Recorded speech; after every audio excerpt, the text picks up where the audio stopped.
প্রিয় নবী হযরত মুহাম্মদ সাল্লাল্লাহু আলাইহি সাল্লামের বয়স যখন মাত্র 9 বছর ছিল, তখন মক্কায় এক কঠিন দুর্ভিক্ষ দেখা দিয়েছিল। মক্কায় সর্বোচ্চ বৃষ্টির দ্বারা বন্ধ হয়ে গিয়েছিল। ক্ষেতখামার শুকিয়ে মাটি হলুদ হয়ে গিয়েছিল। ফলে কূপ এবং ঝর্ণা শুকিয়ে গিয়েছিল। মানুষ দূর দূরান্ত থেকে পানি খুঁজে আনতে লাগলো, কিন্তু তাও একসময় শেষ হয়ে যাচ্ছিল। যখন এই দুর্ভিক্ষ দীর্ঘস্থায়ী হলো, তখন কুরাইশদের সর্দাররা একে অপরের সাথে আলোচনায় বসলো। একজন বলল, এখন আমাদের সবাইকে মিলে কোনো ডিসিশন নিতে হবে। যদি কিছু একটা না করি, তাহলে আমাদের ঘর বাড়ি বাঁচবে না, ফলে আমাদের সন্তান এবং পশু পাখি সবকিছুই মারা যাবে। তার কথা শুনে সকলেই পরামর্শ শুরু করলো এবং পুরানো প্রথা অনুযায়ী সকলে পদক্ষেপ নেওয়া শুরু করলো।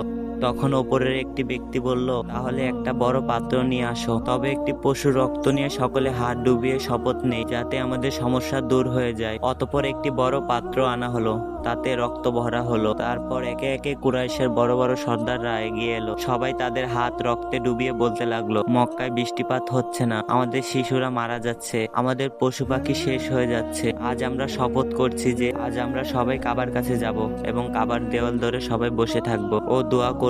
আমরা ততক্ষণ দোয়া করতে থাকবো যতক্ষণ না বৃষ্টি আসে। যদি বৃষ্টি নাও আসে, তবে আমরা সেখানেই মারা যাব, তবে কাবার দেয়াল কখনোই ছাড়বো না। অতঃপর যখন মাঝরাত ঘনিয়ে এলো, তখন মক্কার সকল গণ্যমান্য লোকেরা রক্তে হাত ডুবিয়ে শপথ করেছিল, তারা ধীরে ধীরে সকলেই তাদের ঘর থেকে বের হতে লাগলো এবং কাবা শরীফের দিকে রওনা দিল। সেই লোকদের মধ্যে আল্লাহর প্রিয় নবী হযরত মুহাম্মদ সাল্লাল্লাহু আলাইহি সাল্লামের চাচা আবু তালেবও অন্তর্ভুক্ত ছিলেন। তাই যখন আবু তালেব ঘর থেকে বের হতে যাবে, তখন শিশু মোহাম্মদ হযরত মুহাম্মদ সাল্লাল্লাহু আলাইহি ওয়াসাল্লাম তার কাছে এসে অত্যন্ত বিনয় সুরে জিজ্ঞাসা করতে লাগলে, চাচা যান, আপনি কোথায় যাচ্ছে? তখন আবু তালেব থামলেন, নিজের ভাতিজার দিকে তাকালেন এবং জবাব দিলেন, হে আমার ভাতিজা, আমাদের মক্কা শুকনি আছে এবং বৃষ্টি বন্ধ হয়ে গেছে এবং জলের অভাবে সবাইকে পেরেশান করে দিয়েছে। এজন্য আমরা সবাই রক্তে হাত ডুবিয়ে শপথ করেছি যে যতক্ষণ বৃষ্টি না আসে ততক্ষণ আমরা কাবার দেয়াল ধরে দাঁড়িয়ে থাকবো। আজ আমরা সকলে সেই প্রতিশ্রুতি পূরণ করতে যাচ্ছি। এই কথা শুনে আল্লাহ তাআলার প্রিয় নবী হযরত মুহাম্মদ সাল্লাল্লাহু আলাইহি সাল্লাম নিজের চাচা আবু তালেবের দিকে তাকালেন এবং বিনয়ের সাথে বললেন, আপনি আমাকেও নিজের সাথে নিয়ে চলুন। তখন আবু তালেব জবাব দিলেন, না আমার প্রিয় ভাতিজা, সেখানে মক্কার গণ্যমান্য লোকেরা জড়ো হবে, এরা সবাই কুরাইশদের সর্দার। যদি আমি একটা শিশুকে সঙ্গে নিয়ে যাই, তবে লোকেরা আমাকে কি বলবে? শিশু নবী হযরত মুহাম্মদ সাল্লাল্লাহু আলাইহি ওয়াসাল্লাম আবার জোর করতে লাগলেন। আবু তালেব নিজের ভাতিজাকে অত্যন্ত ভালোবাসতেন। ভাতিজার এই জিদ দেখে তার মন মানল না।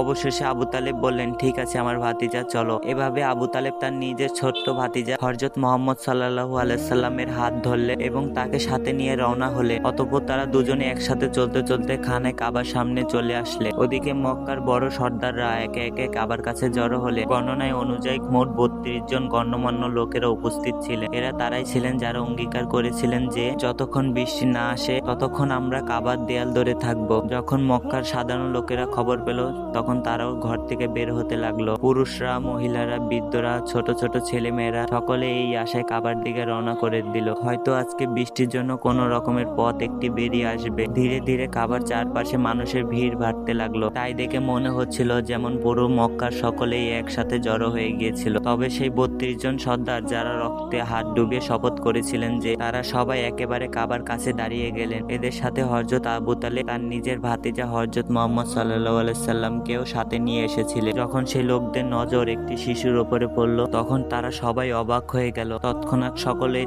একে অপরের দিকে তাকাতে লাগলো। সকলেই আবু তালেবের দিকে দৃষ্টি নিবন্ধন করলো। তারপর কিছু লোক রাগের সাথে বলে উঠলো, হে আবু তালেব, এটা কি করলে তুমি? তুমি এই বাচ্চাটাকে তোমার সাথে কেন নিয়ে এসেছো? তুমি কি জানো না যে আমরা সকলেই মক্কার কোনো গণ্যমান্য লোক? এই বাচ্চাটার এখানে কোনো কাজ নেই। আবু তালেব এই কথা শুনে তার নিজের ভাতিজার দিকে তাকালে এবং নরম সুরে বললে, হে আমার প্রিয় ভাতিজা, যাও পিছনে গিয়ে বসে পড়ো। আল্লাহ তাআলার প্রিয় নবী হযরত মুহাম্মদ সাল্লাল্লাহু আলাইহি সাল্লাম সঙ্গে সঙ্গে চুপচাপ পিছনে সরে গেলে। অতঃপর সেই 32 জন সর্দার এগিয়ে এলে। সবাই কাবাঘরের দেয়াল শক্ত করে ধরলে। তারপরে একে একে সবাই উচ্চ স্বরে ডাকাডাকি করতে লাগলে, হে কাবার সৃষ্টিকারী আল্লাহ, আমাদের ওপরে পানি বর্ষণ করুন। সবাই কাটতে কাটতে দোয়া করতে লাগলো, কিন্তু আকাশে কোনো মেঘ এলো না। এভাবে দোয়া করতে করতে পুরো রাত কেটে গেল, কিন্তু কোনো কাজ হলো না। অতঃপর যখন সকাল হলো, তখনও আকাশে কোনো বৃষ্টির চিহ্ন ছিল না। জমিন তেমনই শুকনো রইল, মেঘ এলো না এবং বৃষ্টিও হলো না। সূর্য আস্তে আস্তে উপরে উঠে এলো। তাই এবার সূর্যের তাপ বাড়তে শুরু করেছিল এবং তার তাপ প্রতিটি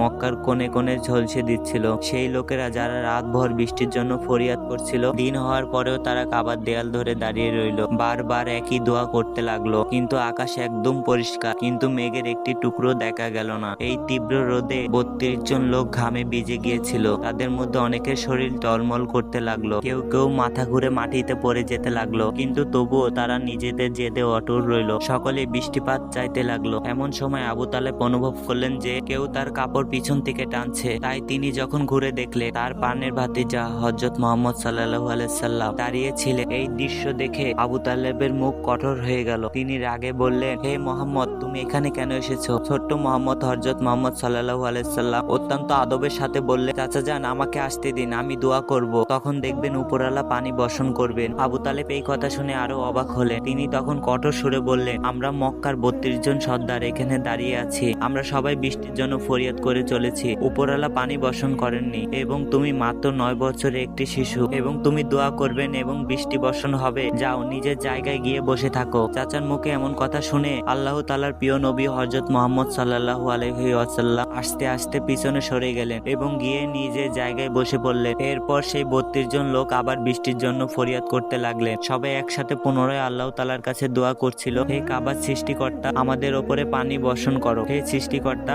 আমাদের ওপরে পানি দান করো। এভাবে সময় গড়িয়ে যেতে লাগলো। 2-3 ঘন্টা আরো কেটে গেল, কিন্তু তেমনি আকাশ পরিষ্কার রইল না। মেঘ এলো না, কোনো বৃষ্টির চিহ্ন দেখা গেল। জমিনের তাপ আরো বেড়ে গিয়েছিল। সূর্যের তাপে লোকেরা নিস্তেজ হয়ে গিয়েছিল। এমন সময় আবু তালেব আবারও অনুভব করলেন যে কেউ তার কাপড় পিছন থেকে টানছে। তাই তিনি ঘুরে দেখলে আবারও ছোট্ট হযরত মুহাম্মদ সাল্লাল্লাহু আলাইহি সাল্লাম দাঁড়িয়েছিলেন। তখন আবু তালেবের মুখে রাগের চিহ্ন দেখা গেল। তিনি কঠোর সুরে বললেন, হে আমার ভাতিজা মুহাম্মদ, তুমি আবারও এখানে কেন এসেছো? এই শুনে হযরত মুহাম্মদ সাল্লাল্লাহু আলাইহি সাল্লাম অত্যন্ত বিনয়ের সুরে বললে, হে চাচা যান, আমি এবার পানি চাইতে আসিনি, আমি তো আপনার ঘাম মুছতে এসেছি। ফলে ছোট্ট নবী হযরত মুহাম্মদ সাল্লাল্লাহু আলাইহি সাল্লাম নিজের চাদরখানা নিলে এবং ভালোবাসার সাথে নিজের চাচা আবু তালেবের মুখের ঘাম মুছতে লাগলেন। এটা দেখে আবু তালেবের মন নরম হয়ে গেল। এবার নিজের ছোট্ট ভাতিজাকে জড়িয়ে ধরলো। সেই সময় ছোট্ট নবী হযরত মুহাম্মদ সাল্লাল্লাহু আলাইহি ওয়াসাল্লাম আস্তে আস্তে বললে, হে চাচা যান, আমাকে একটু আসতে দিন, আমি একটা কাজ করব, আর উপরওয়ালা পানি বর্ষণ করবে। এই কথা শুনে কাছে দাঁড়িয়ে একটি লোক চিৎকার করে বলে উঠল, হে মক্কার লোকেরা, সুসংবাদ, পানি এসে গেছে। লোকেরা অবাক হলো, মুহাম্মদ সাল্লাল্লাহু আলাইহি সাল্লামের দিকে মনোযোগ হলো। সবাই ডাকলো, হে মুহাম্মদ, তুমি চলে এসো, তাড়াতাড়ি তুমি চলে এসো। অতঃপর মুহাম্মদ সাল্লাল্লাহু আলাইহি সাল্লাম তাড়াতাড়ি এগিয়ে এলে এবং কাবার কাছে দাঁড়িয়ে জিজ্ঞাসা করলে। লোকেরা বলল, তোমরা কি করছিলে? আমরা বৃষ্টির জন্য দোয়া করছিলাম মহান আল্লাহ তাআলার কাছে। তখন মুহাম্মদ সাল্লাল্লাহু আলাইহি সাল্লাম বললে, যখন তোমরা দোয়া করছিলে তখন আমি পেছনে ছিলাম, এখন যখন আমি দোয়া করব আর তোমরা সবাই আমার পেছনে থাকবে। এটা শুনে 20 জন লোক আদব করে পিছনে সরে গেল। ফলে 12 জন সর্দার অহংকার করে বলল, এই 9 বছরের ছেলেটি সামনে আর আমরা পেছনে, আমাদের ইজ্জত কমে যাবে। তখন মুহাম্মদ সাল্লাল্লাহু আলাইহি সাল্লাম শান্তভাবে বললে, হে মক্কার লোকেরা, পিছনে সরে যাও, কারণ এখন যদি আমি পিছনে সরে যাই তাহলে বৃষ্টি আর কখনোই আসবে না। তখন 20 জন লোক অনেক রাগ হয়ে গেলে। ফলে 12 জন সর্দারকে বলতে লাগলে, সাবধান, যদি মুহাম্মদ সাল্লাল্লাহু আলাইহি সাল্লাম পিছনে সরে যান তাহলে আমরা সবাই ধ্বংস হয়ে যাব। এটা শুনে সেই 12 জনও নরম হয়ে গেল এবং সবাই পেছনে সরে গেল। এভাবে মক্কার সকলে গণ্যমান্য লোকেরা হযরত মুহাম্মদ সাল্লাল্লাহু আলাইহি সাল্লামের পেছনে দাঁড়িয়ে গেল। সর্দাররা বলল, হে মুহাম্মদ সাল্লাল্লাহু আলাইহি ওয়াসাল্লাম, এখন তো আমরা পেছনে চলে এসেছি, এখন মহান রব্বুল আলামিনের কাছে দোয়া করো। তখন মুহাম্মদ সাল্লাল্লাহু আলাইহি সাল্লাম বললে, যদি আমিও সেটাই চাই যা তোমরা চেয়েছো তাহলে পার্থক্য কি থাকবে? লোকেরা অবাক হয়ে বলল, তাহলে আপনি কি চাইবেন? ফলে মুহাম্মদ সাল্লাল্লাহু আলাইহি সাল্লাম পরক্ষণে ভাবে বললে, এইটাই তোমরা এখন সকলেই দেখবে। তখন মুহাম্মদ সাল্লাল্লাহু আলাইহি সাল্লাম আকাশের দিকে তাকালে। প্রথমে হালকা মেঘ দেখা গেল, তারপর যখন আবার দৃষ্টি তুললে তখন বৃষ্টি নামতে লাগলো। তখন তৃতীয়বার যখন নবী করিম সাল্লাল্লাহু আলাইহি সাল্লাম আকাশের দিকে মুখ তুললে তখন মেঘ ছেয়ে গেল। অনবরত বৃষ্টি হতে লাগলো, শুকনো ক্ষেত সতেজ হয়ে গেল। তখন লোকেরা বৃষ্টিতে ভিজতে ভিজতে ডাকতে লাগলো, ইয়া মুহাম্মদ সাল্লাল্লাহু আলাইহি ওয়াসাল্লাম। এইভাবে পুরো মক্কার মানুষ অনেকটা খুশি হয়ে গেল।